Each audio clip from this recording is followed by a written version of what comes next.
He told me I was too boring and moved in with my best friend. Everyone in Redwood Springs thought I would cry, beg, or start a Facebook war. I did nothing. I let them believe I was broken. And then, just when they thought they'd won, I pulled back the curtain. I showed everyone who really signed their own destruction. My name is Riley Myers. I am 34 years old, and tonight was supposed to be a celebration. I had spent the last hour arranging the dining room table in our Redwood Springs home. Not fancy, but careful. I'd used the good placemats, the ones we only break out for anniversaries or major holidays. The lasagna, which I had assembled layer by layer last night, was bubbling in the oven, the ricotta and parmesan browning perfectly on top. A bottle of chilled Sauvignon Blanc was sweating onto a linen coaster next to two polished glasses. I'd even made the garlic bread from scratch, the way Nate liked it, soft in the middle and crisp on the edges. The kitchen smelled like oregano, basil, and quiet success.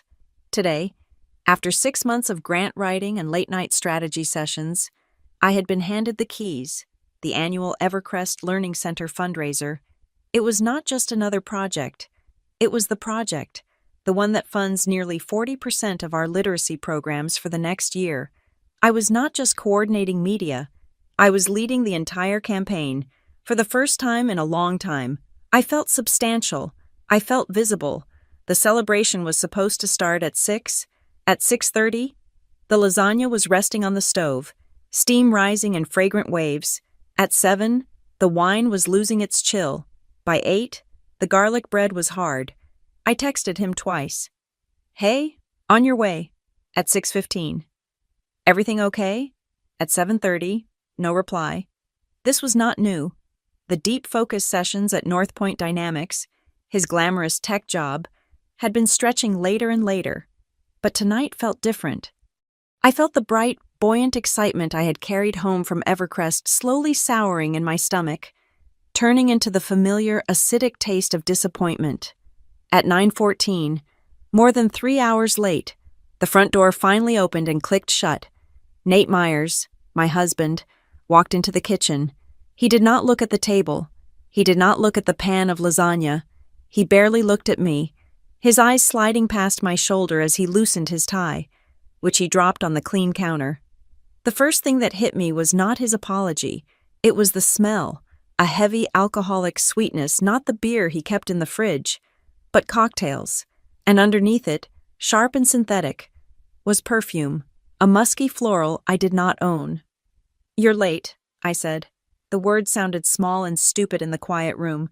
He dropped his keys on the granite countertop, the jangle abnormally loud. "I was busy, Riley. I made dinner. We were supposed to celebrate. I got the fundraiser project, the lead." Nate finally turned to me. His expression was not tired or apologetic. It was annoyed, irritated, as if I were a problem to be solved. "Right. The fundraiser.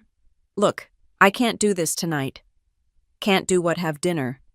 "This," he said, gesturing vaguely at me, at the carefully set table.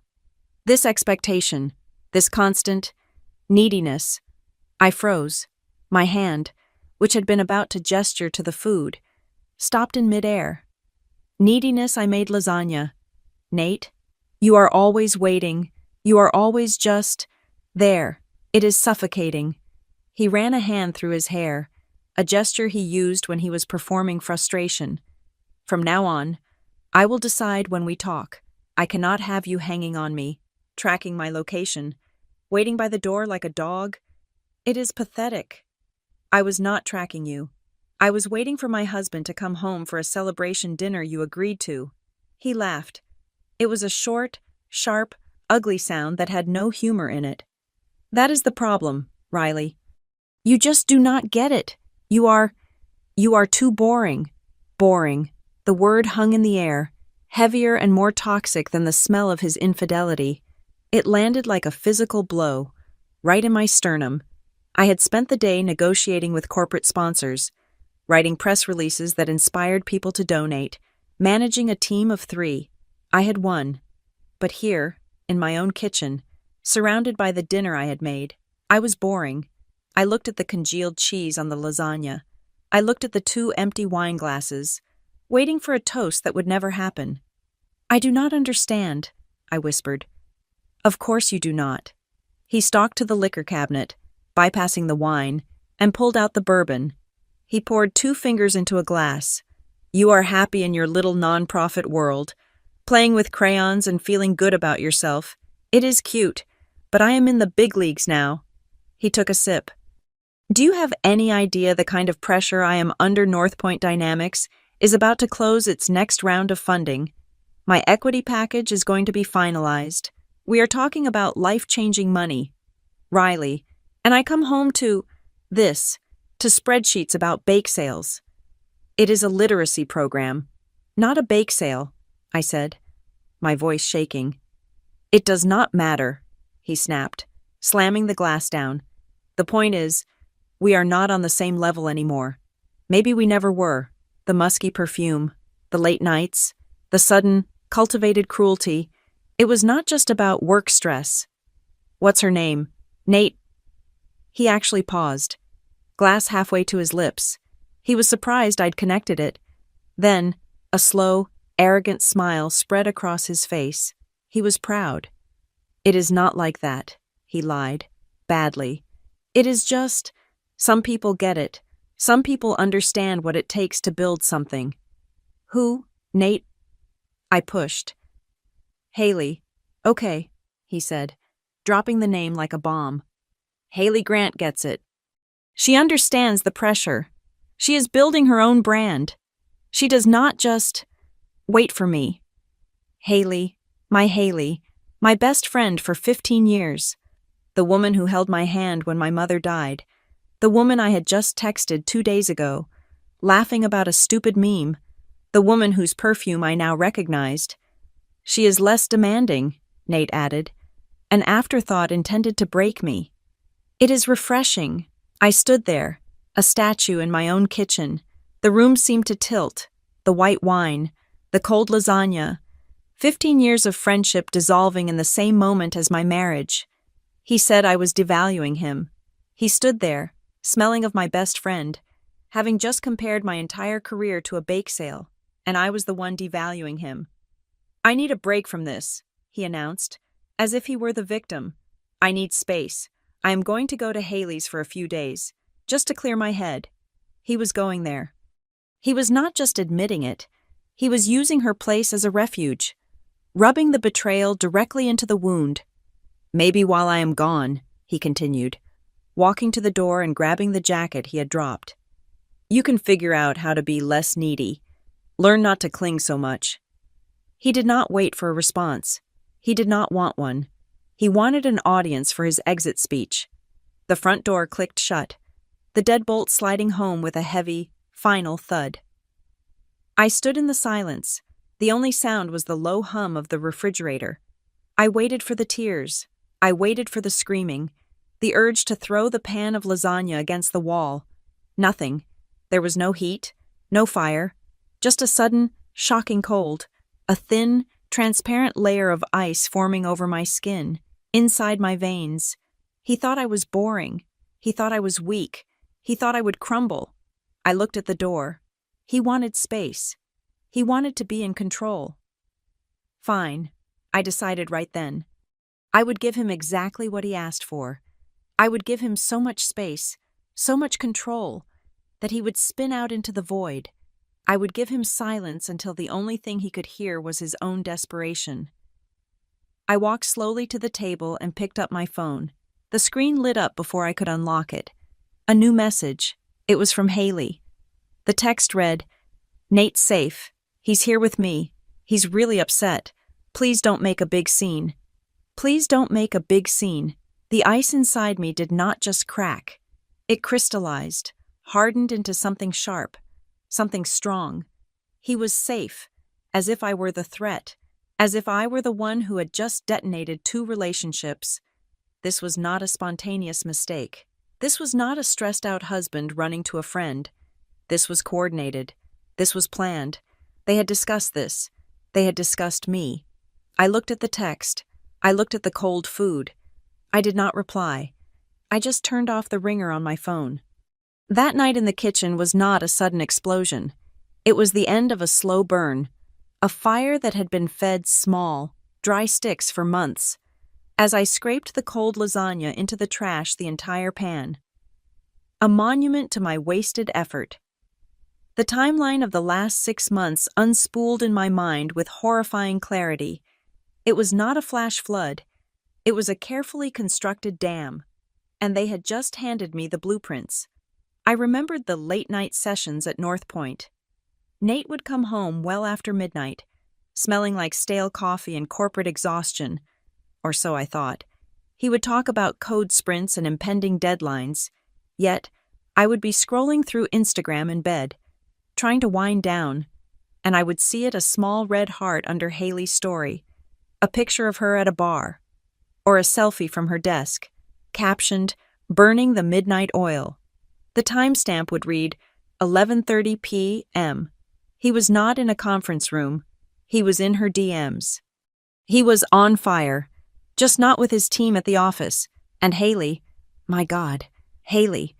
The betrayal was not just in her actions, it was in her words. Disguised as friendly advice, we had coffee 2 months ago. Right after I got the initial approval for the fundraiser's concept, I was ecstatic. She stirred her matcha latte, her eyes analytical. "That is so cute, she had said, her voice dripping with that particular brand of condescending support. "It is just so wholesome. I love that you get to do something that feels good." Then the pivot. "It is just not big money, not like tech, the things Nate and I are brainstorming for North Point. It is a different league. She had said we, at the time. I brushed it off. Haley was a freelance marketing consultant. Of course she would try to link her brand to a rising tech company like North Point. I thought she was just being ambitious. Now, I see it was a claim of ownership. She was not just helping his team. She was his partner. She'd been openly telling me, in our favorite coffee shop, that she was replacing me, and I had been too busy being a friend to see it. Then there was Christmas, just last year. Nate's family came to visit. His mother, a woman who measures worth in stock options and job titles, had always been cool to me, but she was effusive about Haley, who had joined us for dinner. "That Haley is just so sharp," his mother said, right in front of me at the table. "So much drive, a real go-getter." Later, when Haley had left, I overheard his aunt ask his mother what I did for a living. "Oh, she's a sweet girl," his mother replied, her voice dropping. "Works with kids or something. Very nice." I was just nice. Haley, the freelancer, was driven. Nate had heard the exchange. He said nothing, just passed the mashed potatoes and changed the subject. He was complicit. He had let them diminish me. The most bitter piece, the one that lodged in my throat, was the money. When Nate decided to get his MBA 5 years ago, we were struggling. He was ambitious, but his job at the time barely covered our bills. The first year's tuition payment was looming, a sheer cliff face of $20,000. I had an inheritance from my grandmother, money I had kept in a separate savings account, untouched. I believed in him. I believed in us. I wrote the check for half of it, $10,000, from my savings. I paid for the first semester of the degree that got him the interview that landed him the job at North Point. And now he acted like that money had never existed. He talked about his equity, his climb, his big league pressure, as if he had manifested it all himself. He was comparing my salary at Evercrest, a salary I used to pay for our groceries, our utilities, the very dinners he skipped to his potential stock options, and found me lacking. He had conveniently forgotten that his big league career was built on a foundation I had helped pay for. The dismissal of my work had become a daily ritual. I would come home, my mind buzzing with a breakthrough on a new digital outreach program, and try to share it. "That's great, babe," Nate would say, his eyes fixed on his laptop screen, his fingers flying. "Just hold on a second. I am on fire with Haley's team right now." He would call her name. He would say her name in our kitchen, at our dinner table, while I was sitting right there, He made her presence more important than mine. He made her work, which was intertwined with his, the only work that mattered. He was stressed. The project was huge. I was not interesting enough. He needed more stimulation. I needed to be more exciting. I needed to understand his pressure. The excuses I had made for him, for them, played back in my head, a chorus of my own willful ignorance. I had been so busy trying to be the understanding wife, the low-drama friend, that I had let them walk all over me. I had swallowed every small cut, every tiny humiliation, every casual dismissal, until I was bleeding out on the kitchen floor. Last night was not a lapse in judgment. It was the final move in a long, calculated game of manipulation. They had been devaluing me for months, slowly, steadily, chipping away at my worth in his eyes and in my own. They needed me to be the boring, needy, controlling wife so they could justify their own betrayal. They were writing a story, and I was the villain. I stood up from the kitchen table. The house was cold and dark. I felt the ice inside me solidify, not into grief, but into purpose. They thought I was weak. They thought I would scream, or cry, or beg. They expected a scene. They wanted a scene. A scene would prove their story right. Riley is hysterical. Riley is the problem. I understood it then. To fight back, I could not scream traitor. I could not post heartbroken messages or call our mutual friends. That would be playing their game, using their rules. No. The only way to win was to show the truth.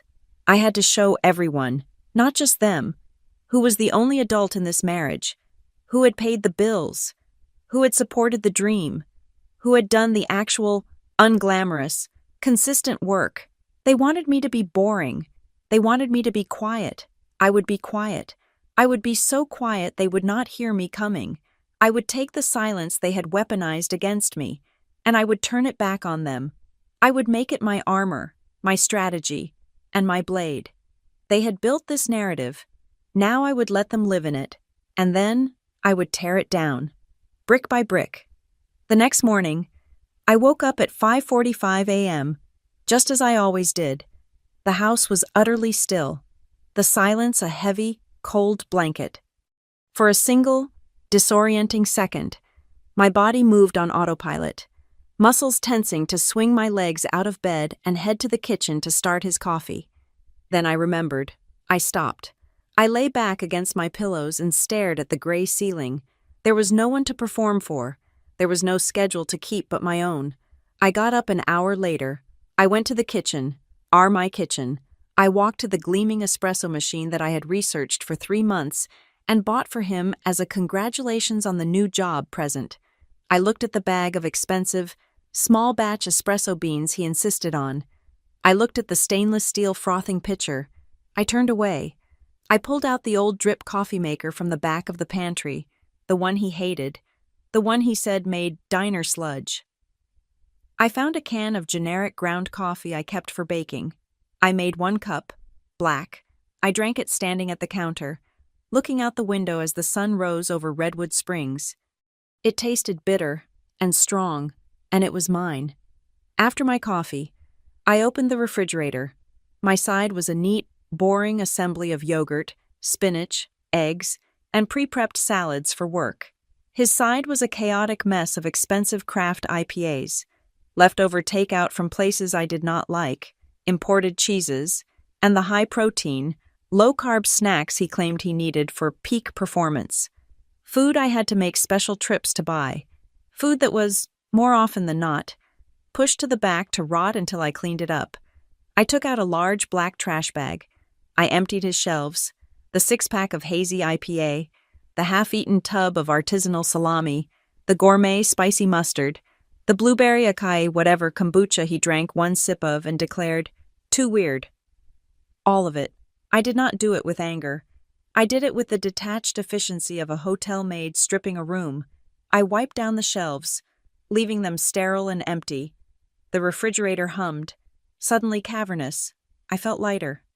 Next, I went to the laundry room. A pile of his clothes was heaped on the floor. Gym shirts stiff with sweat, expensive dress shirts. Thursday was my day to drop off his dry cleaning at Redwood Clean Press, a task I had managed every single week for 5 years. I picked up the hamper, walked past the shirts on the floor, and put one load of my own clothes in the washer, my work blouses, my yoga pants. I left his pile exactly where it was. Let him wonder why his favorite blue button-down was not ready for his big Monday meeting. My phone buzzed. A calendar notification. Nate, dentist cleaning, 10:30 a.m. I had made that appointment for him 6 months ago. I had dutifully entered it into our shared Google Calendar, the digital brain of our marriage, which I alone maintained. It held his work deadlines, his parents' birthdays, our mortgage payment schedule, our dinner reservations. It was a complex, color-coded tapestry of my invisible labor. I opened the app. I looked at the intricate schedule I had built for the next 3 months. I clicked Options. I unshared the calendar with Nate Myers. The colors vanished. The reminders evaporated. The screen became a blank. Beautiful white. Populated only by my own life Evercrest fundraiser meeting. 2:00 p.m. Morgan. Drinks. 7:00 p.m. He was on his own. He would miss his dentist appointment. He would forget his own mother's birthday. It was not my problem. At work, the urge to manage him was a physical itch. My thumb hovered over our old text thread, the one filled with my questions. Did you eat? Don't forget your meeting at 2. Need me to pick anything up? The silence from him was deafening. He was used to me filling the space, poking and prodding until I got a response. I put the phone down and texted my sister. Morgan, drinks tonight, I really need one. Her reply was instant. Absolutely. Alara's at 7. What's wrong? I texted my new colleague. Tessa, about the fundraiser. Hey, just confirmed the media list. You're a rock star for getting that contact at the Gazette. It felt strange, redirecting my energy. It was like a river that had been forced down a single, narrow channel for years, suddenly diverted into its natural, branching streams. At 4:17 p.m., the expected text finally came. From Nate. Why didn't you ask if I'm coming home tonight? My fingers trembled. The old Riley, the boring Riley, would have seen this as an opening. She would have pleaded, or apologized, or asked him to please come home so they could talk. She would have absorbed his blame. I am not the old Riley. I typed one sentence. I read it back. It was perfect. It was cold. It was nothing but the truth he himself had created. You said you'd decide. I hit send. I did not get an immediate reply. Of course I did not. I had checkmated him with his own rules. I had refused to play the hysterical wife. I had simply complied. There is no countermove for an opponent who agrees with you. That night, I did not go home. I went to Alara's and met Morgan. I told her everything. She did not look shocked. She just ordered me another glass of wine and said, "It is about time you saw that girl for the snake she is, and him, he is a fool." When I finally got home, the house felt different. It was not our house. It was my house. I walked into our bedroom, looked at the king-sized bed we shared, and felt nothing. I gathered my pillows and a blanket. I went to the guest room. I locked the door. I turned on the small TV and started the new season of the historical drama that Nate always called that boring British costume show. I watched 3 episodes. Before I fell asleep, I went to his home office. His monitor was dark. His expensive ergonomic chair was empty. On his desk sat a stack of mail I had sorted 2 days ago. I picked up the top envelope, the one from the electric company. I placed it directly in the center of his keyboard, where he could not possibly miss it, if he ever came back for his things. I went back to the guest room. I opened my laptop. I started a new, password-protected file. I named it 2025 Tax Stuff. Inside, I did not write about my feelings. I wrote facts. November 8th N. Left marital home at 9:17 p.m. Stated he was bored and moving in with Haley Grant. November 9th. Text from H. Grant at 9:21 p.m. Screenshot saved. Confirming N was with her and that the move was pre-planned. November 9th.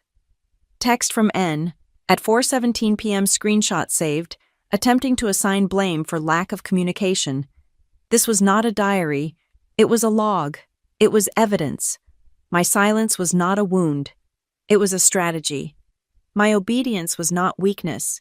It was a trap. He had demanded I stop clinging. He had demanded control. He had no idea that in doing so, he had handed me the exact tools I needed to dismantle his life. A man who has been served his entire life does not just dislike fending for himself. He is functionally incapable of it. He would not see his own incompetence until he was drowning in it. The dinner with Morgan at Alara's was the first injection of warmth I had felt in days. It was a Tuesday, a night I would have normally spent managing Nate's post-work mood and preparing for his Wednesday meetings.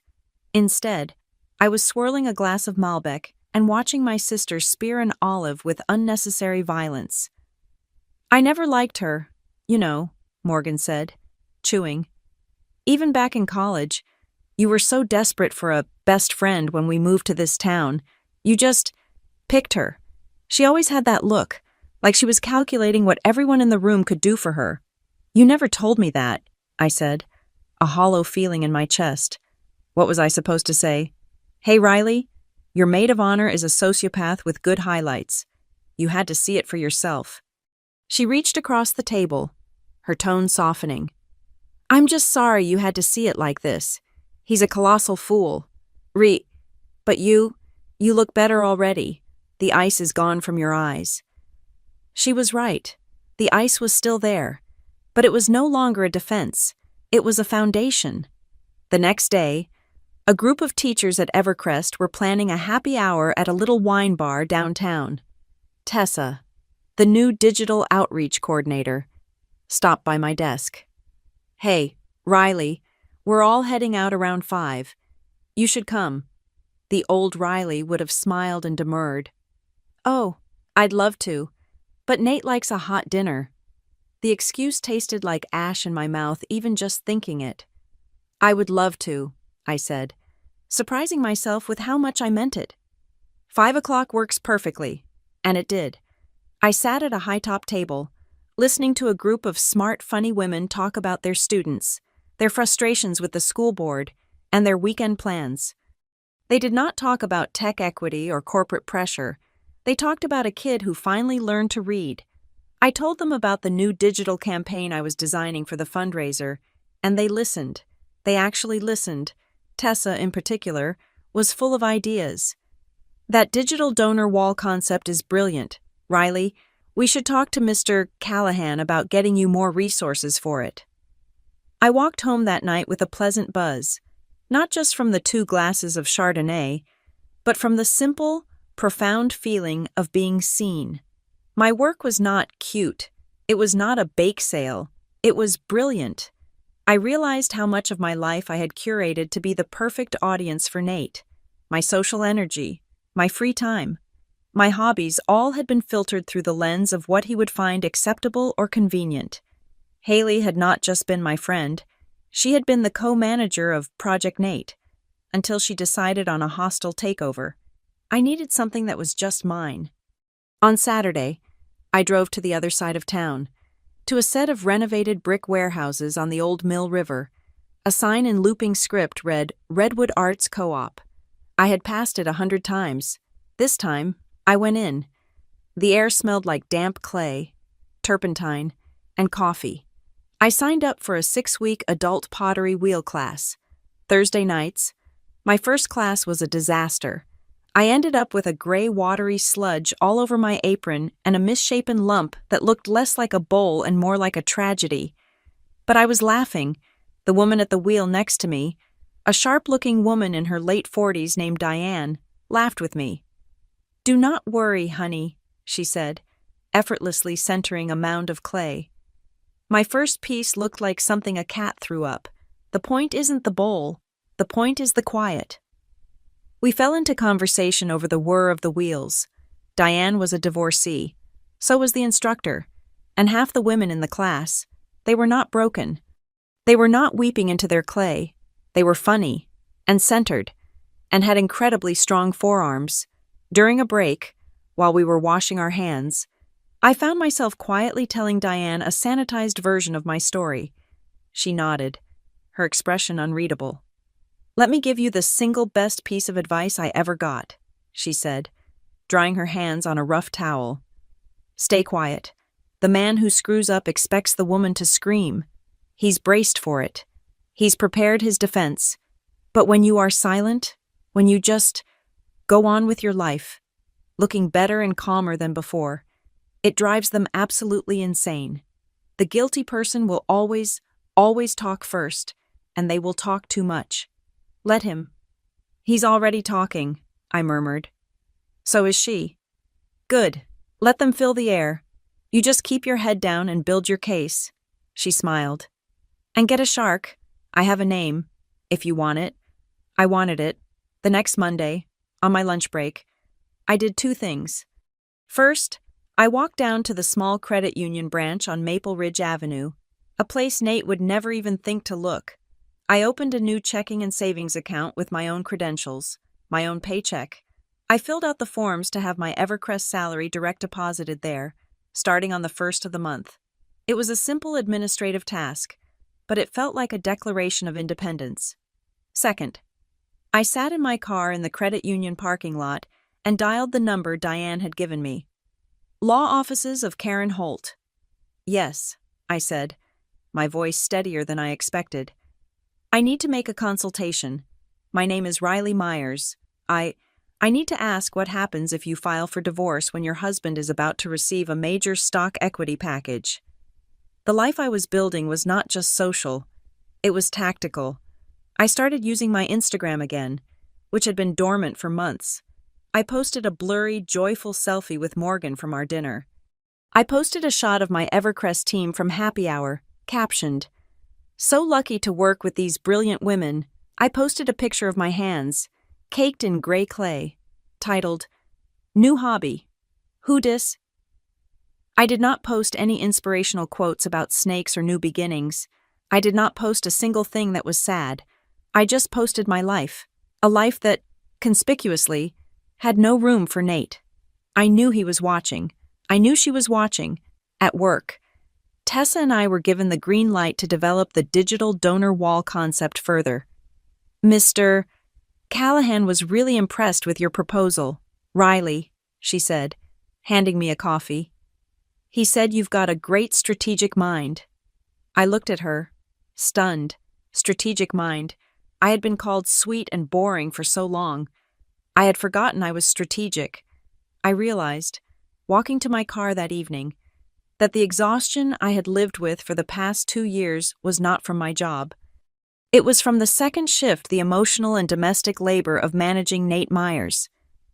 It was the energy spent anticipating his moods, planning his meals, curating his social life, and swallowing his casual belittlements, all while pretending my best friend was not actively flirting with him over our appetizer tray. Now, all that energy was mine. It was flowing back into my work, my friendships, my new hobbies. They thought they had left me with nothing. They had no idea. The story they were busy telling, the one about the boring wife who could not keep up, the needy partner who was holding him back, was already obsolete. The happier I looked, the more I thrived. The more my life looked like a vibrant, interesting picture. The more dangerous I became to their narrative. A woman who is thriving does not look like a victim. She looks like a witness, and they were about to find out how much I had seen. Nate did not just stay with Haley for a few days. He moved in. He moved into her sleek, overpriced, 2-bedroom townhouse in the Riverbend Lofts. It was a development that everyone in Redwood Springs knew. Not because it was old or charming, but because it was the opposite. It was a monument to new money, a series of glass boxes stacked by the river, designed for people who wanted to be looked at. The floor-to-ceiling windows faced the public jogging path. They might as well have put up a stage. And put on a show they did. Haley's Instagram, which I had not yet blocked, I needed the evidence, became a public relations campaign for their grand love story. A few days after he left, she posted a story. A close-up shot of an artfully plated breakfast avocado toast with a perfectly runny poached egg, a sprinkle of chili flakes, Next to it, a cup of coffee in a mug I recognized as one of ours. The caption, in a delicate script font, read, "Fueling up my future CEO before a big day. So proud of this man." She tagged him. She tagged North Point Dynamics. She did everything but send me a singing telegram. It was a clear, targeted strike, designed to scream, "I have him. I am taking better care of him. I am the one who belongs in this new, successful life." I did not react. I just took a screenshot and saved it to the 2025 tax stuff file, under a new subfolder, Evidence of Cohabitation. 2 days later, my phone buzzed with a text from Nate. It was the first time he had initiated contact since his demand for me to not ask if he was coming home.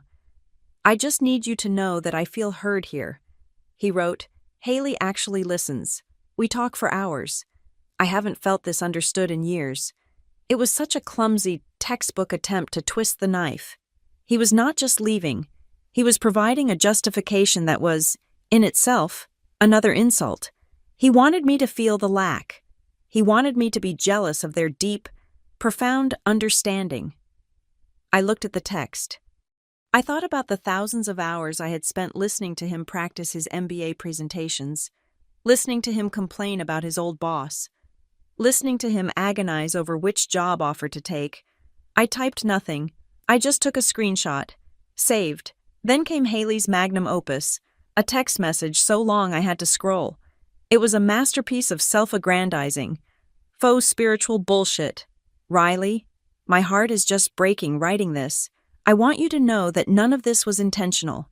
Nate and I, we fought it. We fought it so hard, because we both love you. But the connection is just, it's something neither of us has ever experienced. It's a soulmate-level connection. I know you're hurt, and I will have to live with that guilt forever. But I truly believe this is just destiny. We didn't want to hurt you. I hope one day you can find it in your heart to forgive us for finding each other." She was painting herself as a noble victim of fate, a tragic heroine who had accidentally stumbled into my husband's bed. She loved me. She was guilty. The sanctimony was suffocating. She was not apologizing for the betrayal. She was apologizing that I was in the way of her destiny. Screenshot, save. While they were sending these private missiles, they were also launching a public-facing campaign with our mutual friends. I heard it in trickles. A friend who just wanted to check in mentioned, "Nate sounds like he's been under a lot of pressure." He said, "Well, he said you guys were just in different places." Another friend, one I had thought was closer, let it slip. "Haley's so worried about you. Riley, she just feels terrible. She said you were, well, a little controlling about his schedule and it just pushed him away." There it was, the narrative. I was controlling. I was needy. I was always needing attention. I was not supportive of the big money career he was building. They were a team, skillfully and methodically rewriting our entire history. They were not adulterers. They were refugees, escaping from the boring tyrant wife. And Nate, I knew, was supremely confident. He was insulated by his own arrogance. He believed I was weak, but more importantly, he believed I was stuck. He knew we were tied together. The house was in both our names. The mortgage, which my bake sale salary had been paying for the last 6 months while he poured his big league money into investments, was our shared burden. His car, the one I had co-signed for, was a joint loan. He thought he had me in a financial cage. He was operating under the assumption that I was the boring wife who did not understand money. He thought I would be forced to beg him to come back because I simply could not afford to make a move without him. He had no idea I'd had a 90-minute consultation with Karen Holt. He did not know that the first thing she told me was that any attempt to move or liquidate shared assets after the date of separation, a date he had so kindly established himself, was illegal. He thought he held the keys. He did not realize I had already changed the locks. The peak of their arrogance, their victory lap, came 2 weeks after he left. An email landed in my inbox. A bright, obnoxious Evite. "You're invited to Haley's housewarming, and Nate's here too." LOL. It was from one of our mutual friends, one who had clearly chosen a side. The event was for the following Saturday. It was a just friends gathering, a casual get-together at the New Glass Box at Riverbend Lofts. The invitation was not for me. I knew that. It was about me. It was a public performance, a way for them to announce their status as a legitimate, happy, and socially accepted couple. It was designed to get back to me, to show me that the world had moved on without me, that our friends were now their friends, that they had won. I looked at the Evite, the cheerful graphics, the casual LOL. Haley, the master of plausible deniability, had not invited me directly, but she had made sure her social circle overlapped with mine enough that I would see it. I did not RSVP. I did not text the host. I did not comment. I made a screenshot of the invitation and saved it to the file. That was the moment I decided. My revenge would not be a screaming match at their housewarming party. I would not key his car or throw her clothes on the lawn. That was the messy, near drama they expected from me. No, they were building an empire on his future CEO status and her savvy consultant image. They were building a brand, and a brand is a very fragile thing. I would not go after their relationship. I would go after their collateral. I would target the two things they valued most: their pristine public image and their projected future income. And I would use their own arrogant, public, well-documented performance to do it. My second meeting with Karen Holt was not in her stuffy office. It was in a conference room with a large whiteboard. It felt less like a divorce consultation and more like a campaign strategy session. Karen, with her sharp gray suit and even sharper eyes, looked at my folder of screenshots. "This is excellent," she said, tapping the printout of Haley's future CEO breakfast post. "Cohabitation. It establishes a clear date of separation and his immediate entanglement with a third party.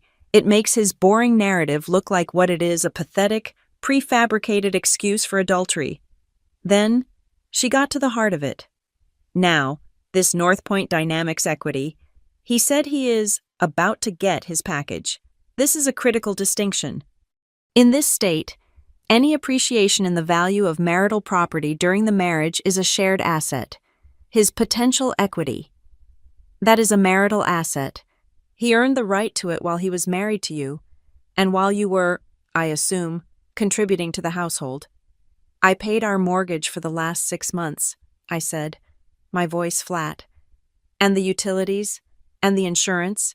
He was dumping his salary into his investment portfolio so he could look like a genius, while I kept the lights on. "Even better," Karen said, a thin, satisfied smile on her face.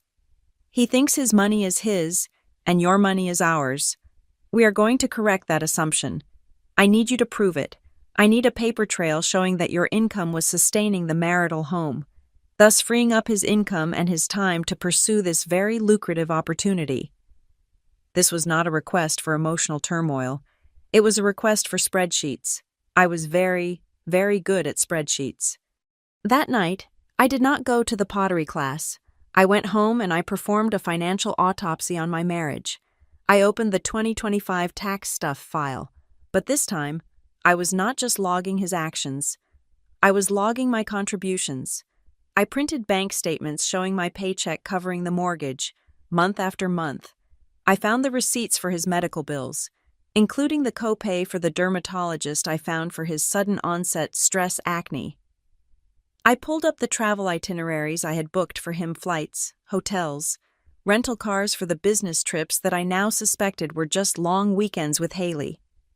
I found the email I had sent for him to his benefits coordinator when he missed the open enrollment deadline, an email I had signed with his name from our shared home computer to save him from his own incompetence. Every bill paid, every appointment made, every social obligation managed. It was the entire invisible infrastructure of his life, the boring scaffolding that held up his big league career. I put it all on a single USB drive. I labeled it Tax Doc 2. I went to a copy shop and printed out the most damning bank statements.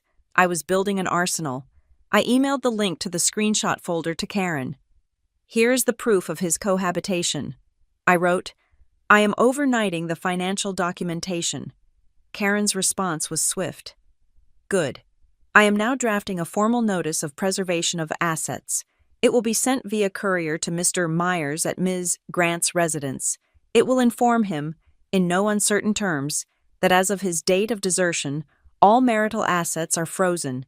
Any attempt to sell, transfer, or otherwise liquidate stock options, investments, or shared property without your written consent will be considered financial dissipation, and he will be held accountable for it in court.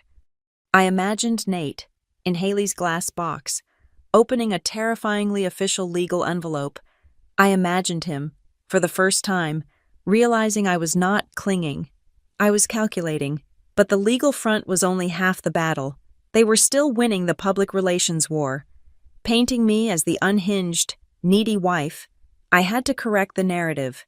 I did not go on a truth tour. I did not call every friend in my address book. I was strategic.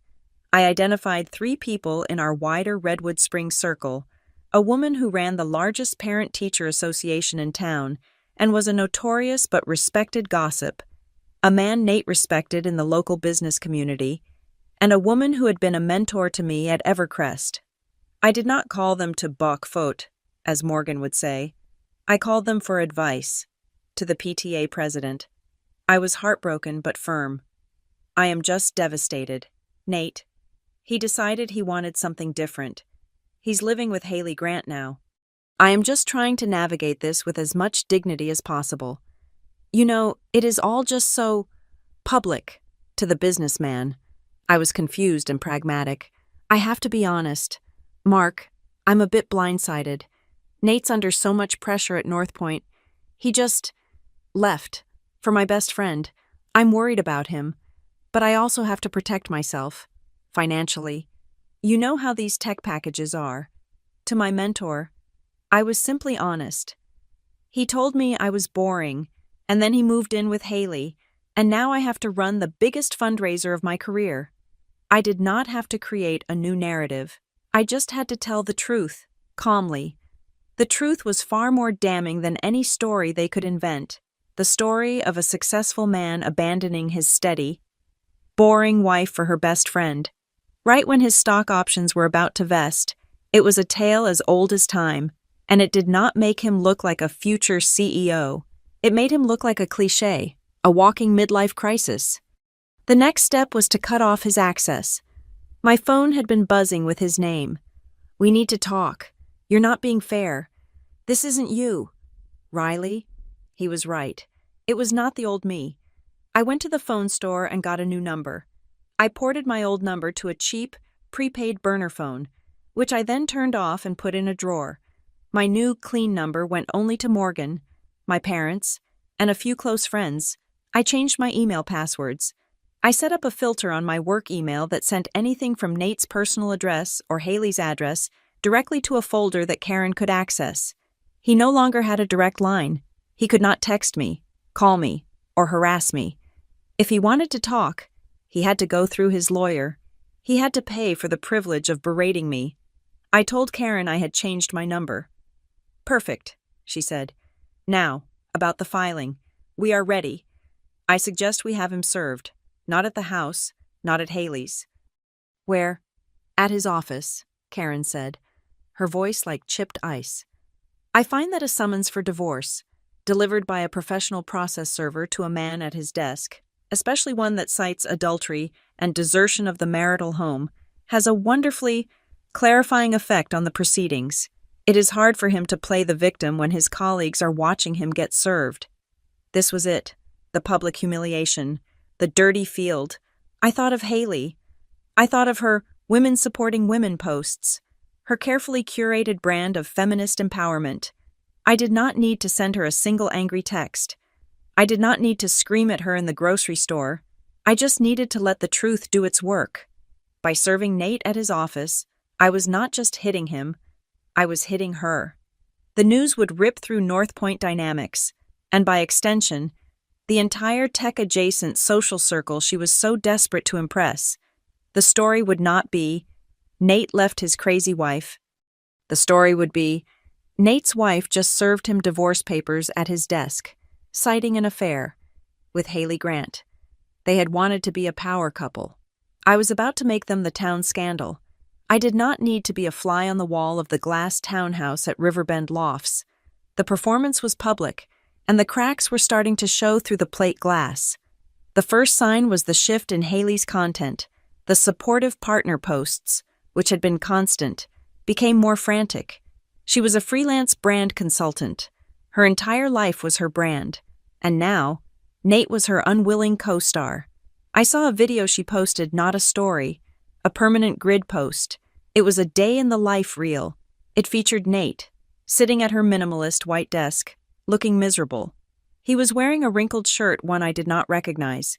Definitely not from the batch I used to send to Redwood Clean Press. Working side by side with my man. She had captioned it, with a boss babe hashtag. Nate looked like a hostage holding a copy of that day's newspaper. He hated being on camera. He hated content. He called my work cute, but he found her work, which was literally just taking pictures of her life, to be a valid career. I realized, watching his trapped expression, that he was discovering something terrible. Haley was not less demanding than me. She was more demanding. I just wanted him to show up for dinner. She wanted him to be her on-call Instagram husband. He had traded a partner for a director. Then, the rumors started, trickling back to me through the channels I had strategically opened. Morgan went to a local Chamber of Commerce mixer, an event Haley would normally have dominated. It was weird, Morgan told me over the phone. Haley was there, but she was subdued.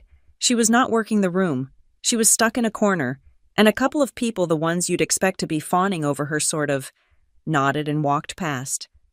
Good, I said, feeling a cold, clean satisfaction. And Nate was not with her, Morgan added. I heard Janelle from the bank ask her where her new beau was. Haley's face got tight. She said, "He's just so buried at North Point." But it was the way she said it, defensive, like she was lying. Of course she was defensive.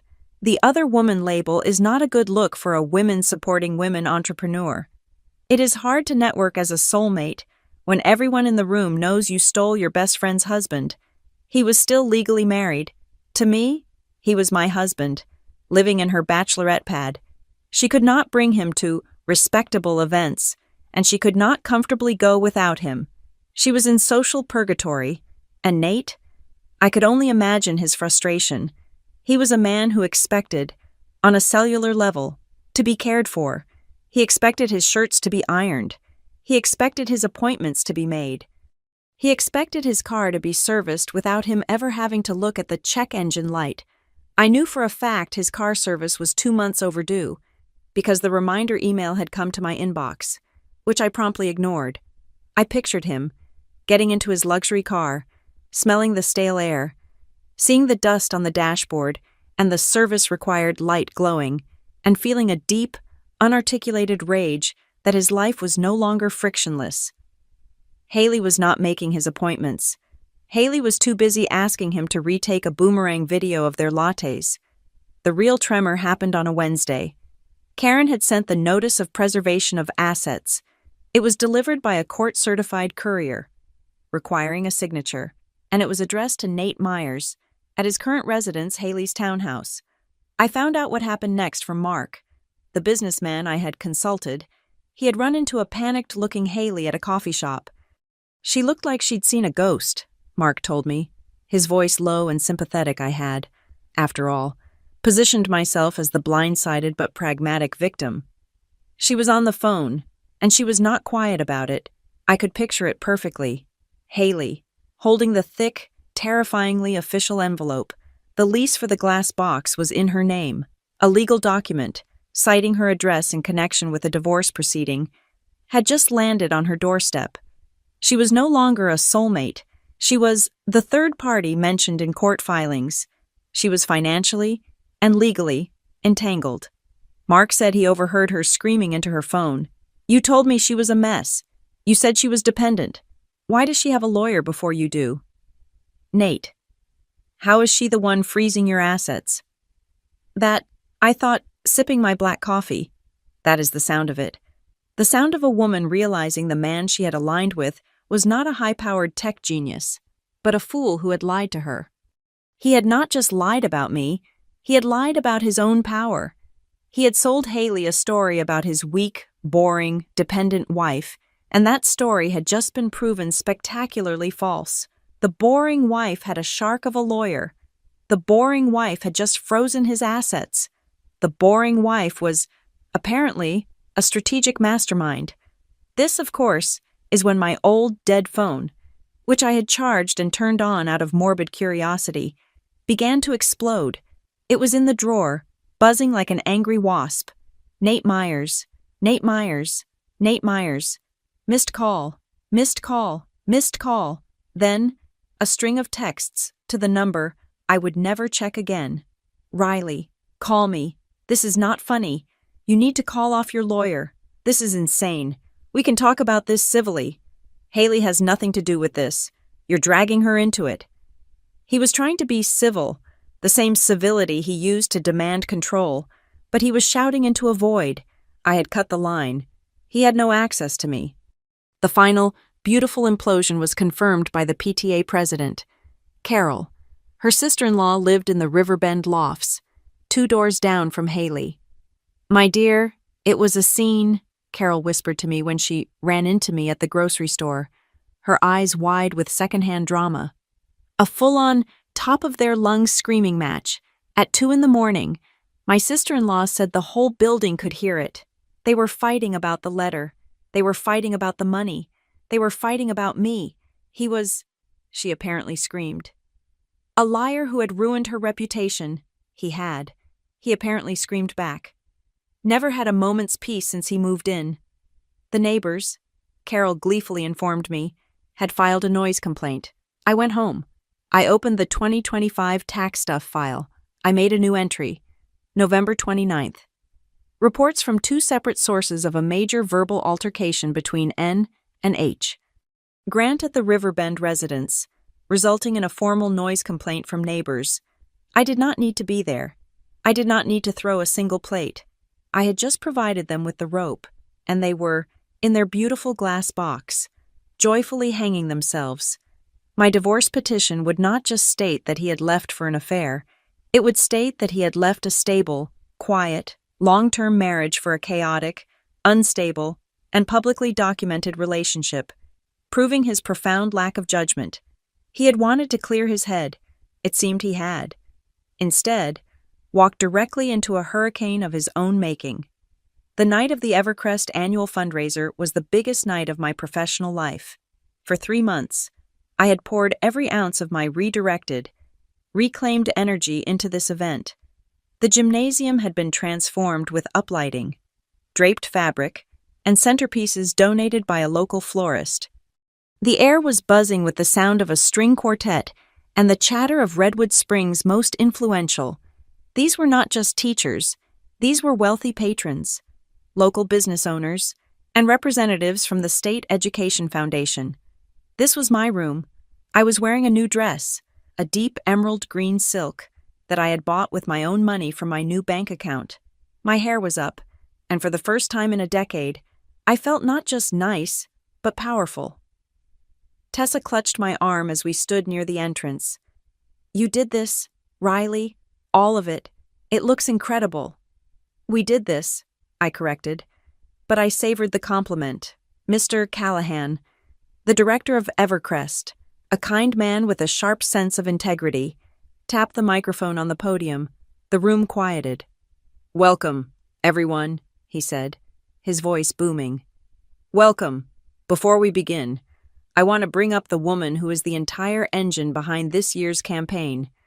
A woman whose vision and, as I have recently learned, whose incredible strategic mind made this all possible. Our communications lead, Riley Myers. The room erupted in applause. It was warm. It was genuine. I walked toward the stage, my notes in hand, a smile on my face that was 100% real. I felt a spotlight, not just a literal one, but a figurative one. This was my moment, and that, of course, was when he appeared. He stepped out from behind a large potted fern near the entrance, as if he had been lying in wait. Nate. He was wearing his best suit, the dark charcoal one I had picked out for him for a wedding 2 years ago. His hair was perfectly styled. In his hand, he held a comically large bouquet of roses, at least 2 dozen, wrapped in cellophane. His face was arranged in a mask of tragic, heartfelt remorse. It was a performance, a high-stakes, public performance. He started walking toward me, just as I was about to step onto the stage. The applause was dying down, and a confused murmur was replacing it.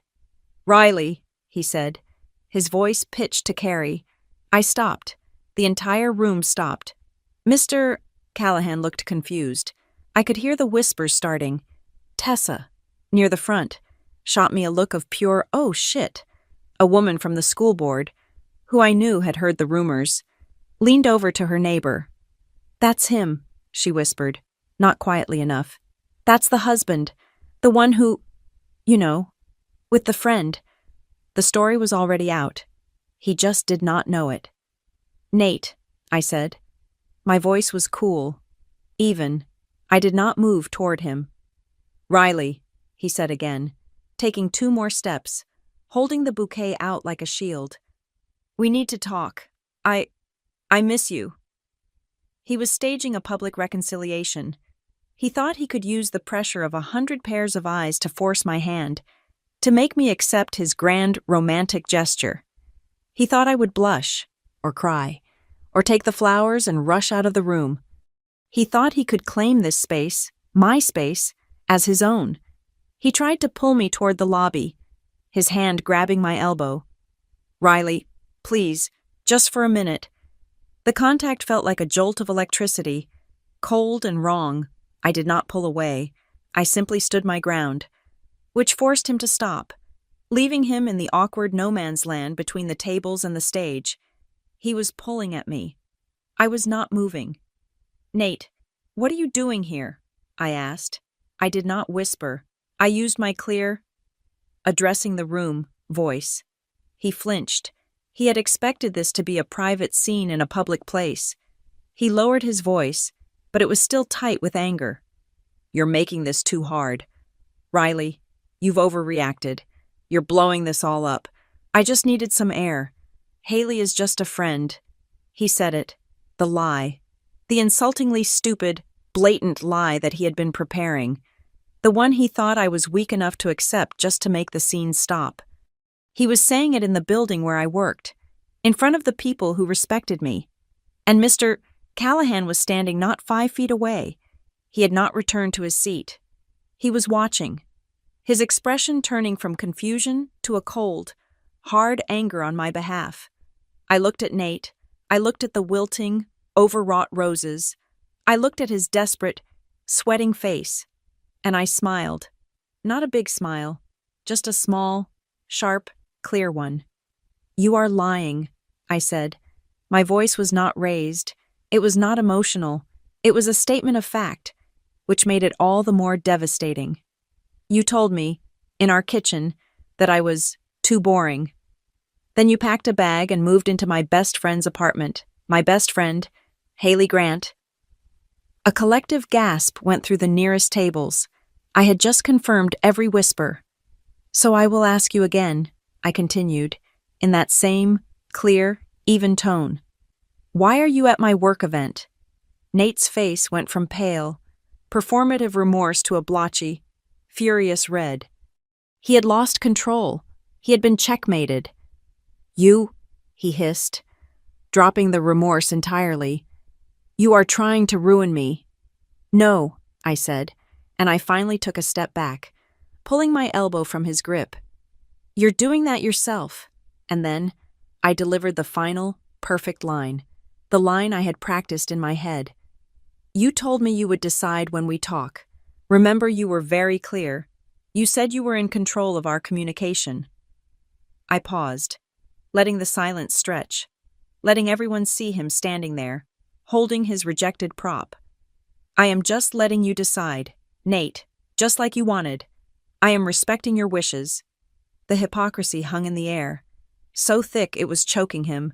He had no answer. He had come here to paint me as a hysterical, clingy wife. and I had just calmly, and very publicly, exposed him as a hypocrite and a liar, using his own words against him. He was speechless. He stood there, holding the flowers, as a wave of comprehension and pity. Pity for me, but disgust for him rolled through the room. Nate's face contorted.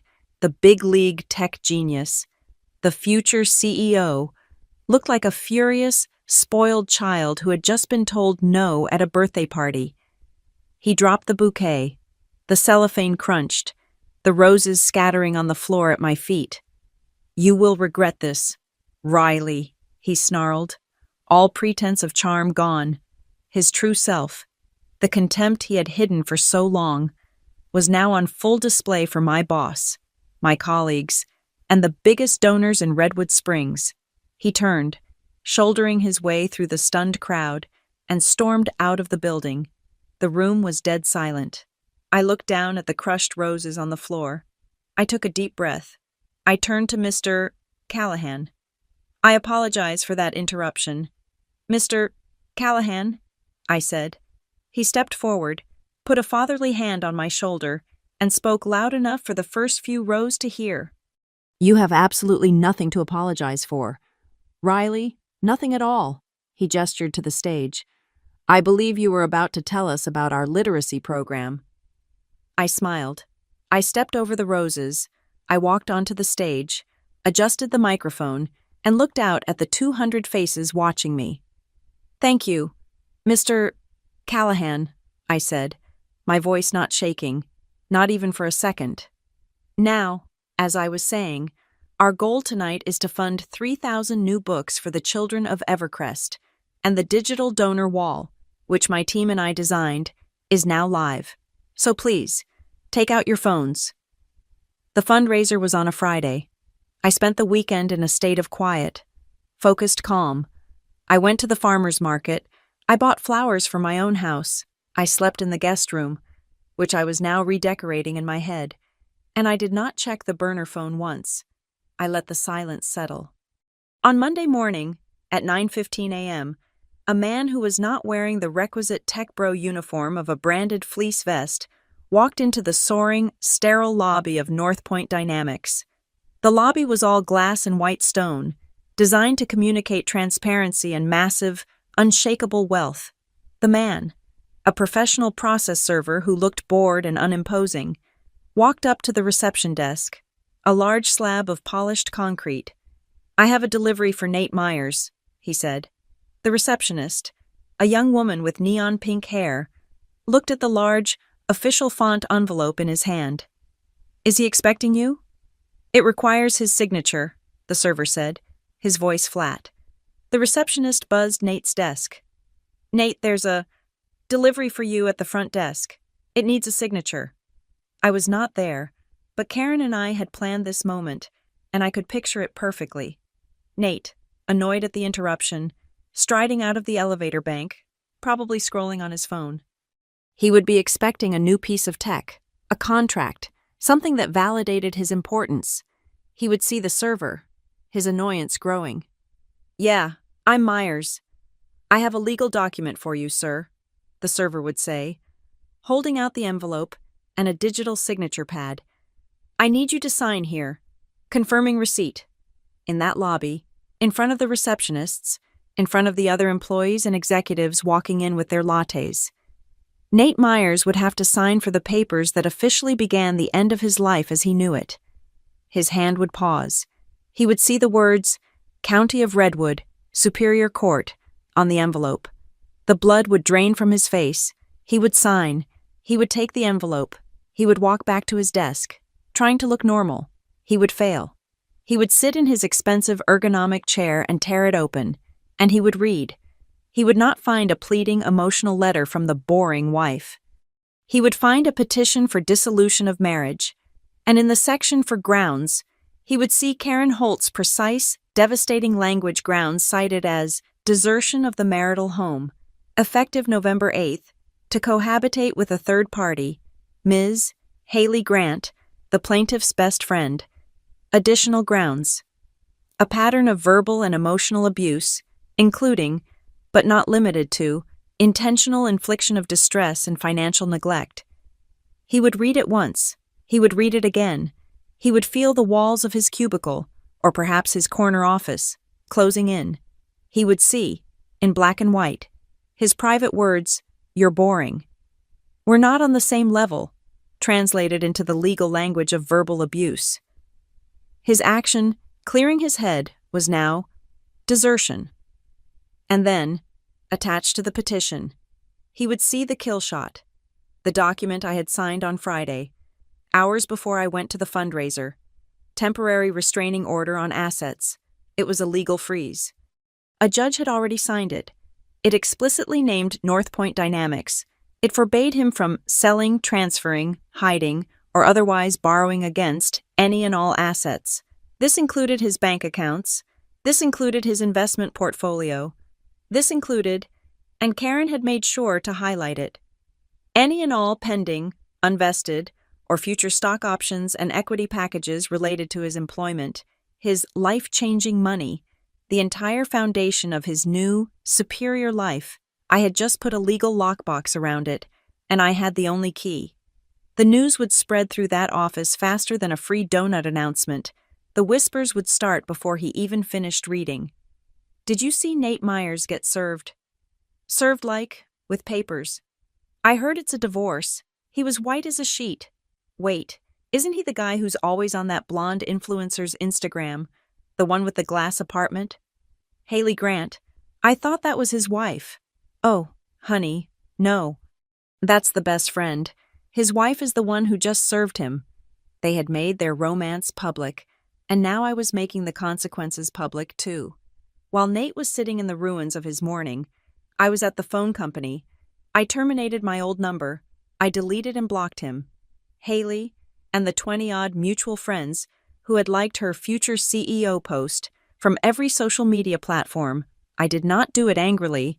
I did it like I was cleaning out the fridge. I was just throwing away rotten food. The silence was now complete. He had no number to text. He had no profile to stalk. His only way to communicate with me was through the lawyer he did not have yet, which meant he would have to pay someone $250 an hour just to ask me for a spatula. The final move was Karen's. She did not serve Haley. That would be too messy. Instead, she drafted a new letter, a notice of preservation of evidence. It was sent via certified mail, again, to the Riverbend Lofts, but this one was addressed to Ms. Haley Grant. The letter was cold, professional, and terrifying. It informed Miss Grant that she had been named in a divorce petition as the third party with whom Mr. Myers was cohabitating. It strongly advised her to preserve any and all documentation related to Mr. Myers. This included text messages, emails, social media posts, lease agreements showing his residence, bank statements or financial transfers between them, receipts. It concluded with a simple, chilling sentence. "Please be advised that these materials are now subject to discovery, and you may be subpoenaed to testify in a deposition regarding the nature and timeline of your relationship with Mr. Myers." This was not a social slight. This was a legal bomb dropped directly on her brand. Her entire image was built on being a savvy, independent, female entrepreneur. Karen's letter had just recast her.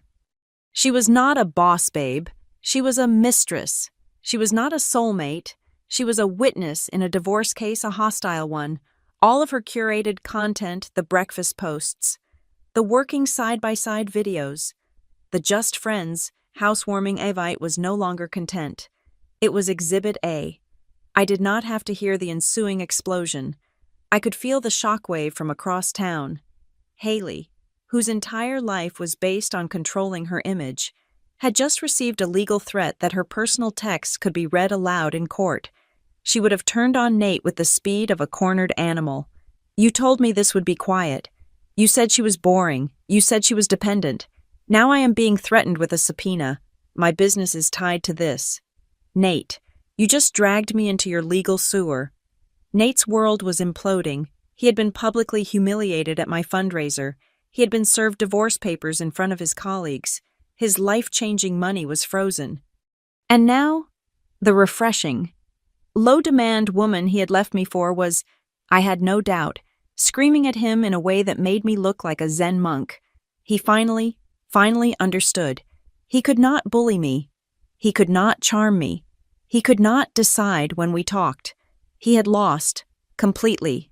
I knew, with absolute certainty, that his next call would be to a lawyer, and his lawyer's first piece of advice would be, you need to cooperate with your wife, right now, because she has you, and she knows it. I went to my pottery class. I sat at the wheel. I centered a pound of cold, damp clay, and for the first time in 15 years, I felt my hands, steady and strong, create something new, just for me. I let him sit in the public consequences of the private humiliation he had forced on me. I let him stew. It took 1 week of complete, beautiful silence from me, and 1 week of, I can only assume, escalating, high-decibel panic from him and Haley. The request for a meeting did not come from Nate. It came from his newly hired, very expensive-looking lawyer, a man with a jaw so tight I was worried his teeth would crack. The meeting was set for the following Tuesday, at 10 a.m., not at a coffee shop, not at our house, at Karen Holt's office, on her turf, with witnesses. I walked in at 9:59. Karen was already at the head of the polished mahogany conference table, a single file folder in front of her. I sat to her right. Nate was already there, sitting opposite me. He looked terrible. He was wearing the same suit he'd worn to the fundraiser, but it looked like he had slept in it. His eyes were puffy, his skin was gray, and that future CEO confidence had evaporated, leaving behind the sour, petulant residue of a man who had been outmaneuvered. His lawyer, Mr. Jaw, sat beside him, his hands folded on a legal pad. For a moment, no one spoke. The only sound was the quiet hum of the air conditioning. Nate broke first, just as I knew he would. The guilty always talk too much. He leaned forward, lacing his fingers, performing sincerity. He was not looking at Karen. He was looking at me. Riley, look, I was wrong. Okay, I was wrong. I said things I didn't mean. I was under so much pressure. And I was stupid. I said nothing. I just watched him. I didn't mean it, he repeated, his voice taking on a pleading tone. About you. About your work. I was looking for more energy, something different, and I made a mistake. A terrible mistake. He was apologizing, but he was apologizing for his words, not his actions. He was not apologizing for the betrayal, for the calculated cruelty, for the affair. He was apologizing for saying boring out loud. I let the silence hang for another beat. Then, I leaned forward, mirroring him. I have a question. Nate, I said, my voice as calm and cool as the glass of water on the table. And I need an honest answer. Are you here, trying to fix this, because you love me? Or are you here because my divorce petition, citing adultery and emotional abuse, is going to be reviewed by the ethics board at North Point before they finalize your equity package? Nate's mouth opened, a small, fish-like, "Oh," and then he hesitated. It was not a long pause, maybe 2 seconds, but in those 2 seconds, the entire truth was laid bare on the conference table. He did not say, "Of course I love you." He did not say, "How can you even ask that?" He hesitated. His lawyer saw it, Karen saw it, and I, the boring, needless, emotional wife, saw it. He was not here for his wife. He was here for his money. He was here because the boring woman he had discarded was now a direct threat to his financial future. And he had come to negotiate with a problem, not reconcile with a person. Well, I said into the silence, sitting back in my chair. That answers that. I looked at Karen. Nate started to stammer. No, Riley, that's not. It's complicated. No, it's not, I said, and for the first time, I felt the last lingering trace of that cold ice melt away, replaced by a clean, pure, liberating anger. You're right about one thing, Nate. We are not on the same level. I turned to him fully. His lawyer was now staring at his legal pad. He knew this was a lost cause. You were right. We're on completely different levels, but you just got the direction wrong. See, my boring level is a place where I teach children how to read. I teach them about integrity and kindness and keeping their promises. Your big league level is a place where you tell your wife she's worthless, and then you pack a bag and move in with her best friend. So you're right. We're not compatible. I have standards. You have... Haley.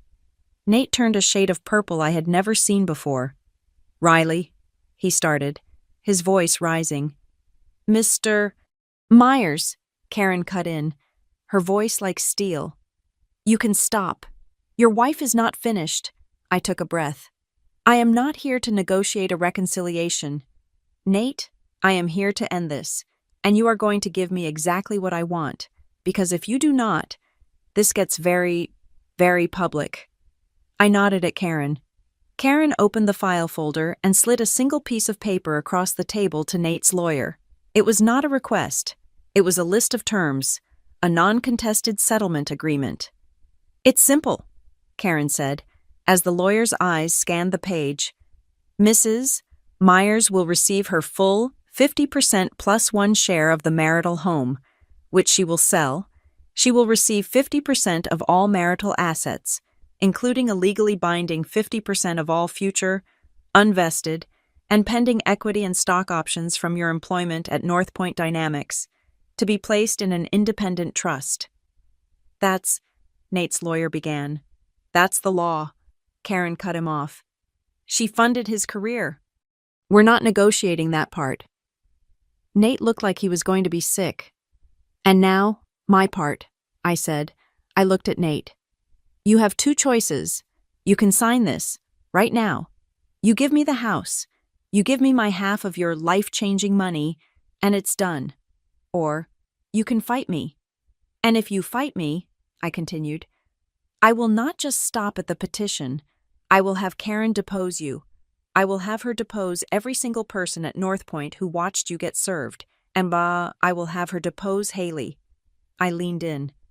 I will have her put Haley Grant in a chair, under oath, and I will make her describe, in agonizing graphic detail, the exact timeline of your soulmate connection. I will make her turn over her texts, her emails, her DMs. I will drag her entire brand through the legal mud. I will make her, and you, the center of the most humiliating adultery case this town has seen in years. I smiled. It's a smart move. Nate, I get what's mine.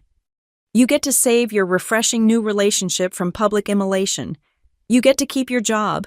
All you have to do is pay the bill. His lawyer looked at him. There was no advice to give. He knew, and Nate knew, that Haley would never survive a deposition.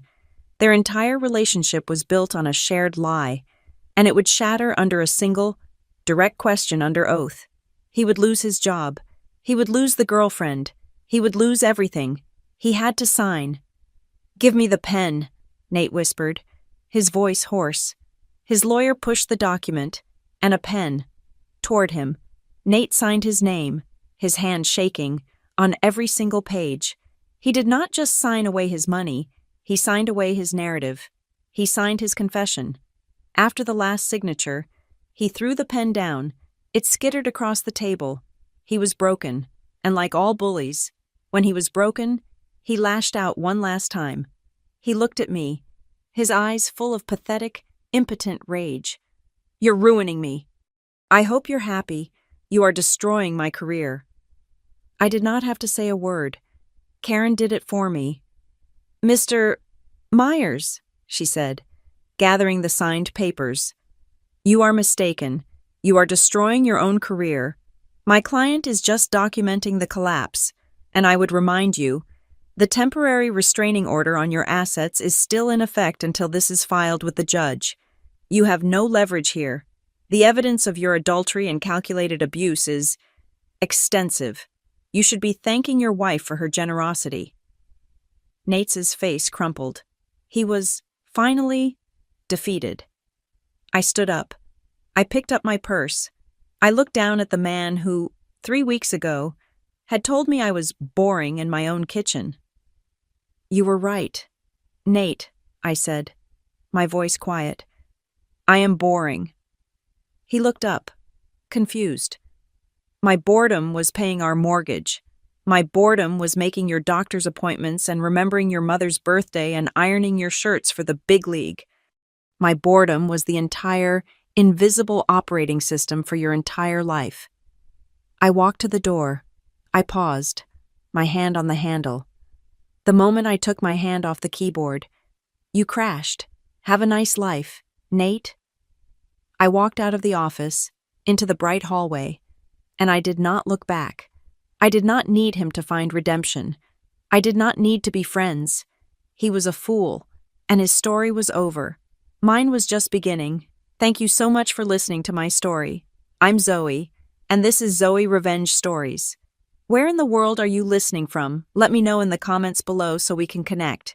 And if you love this story, please hit that subscribe button. Give this video a like, and hit that hype button to help this story reach more people who need to hear it.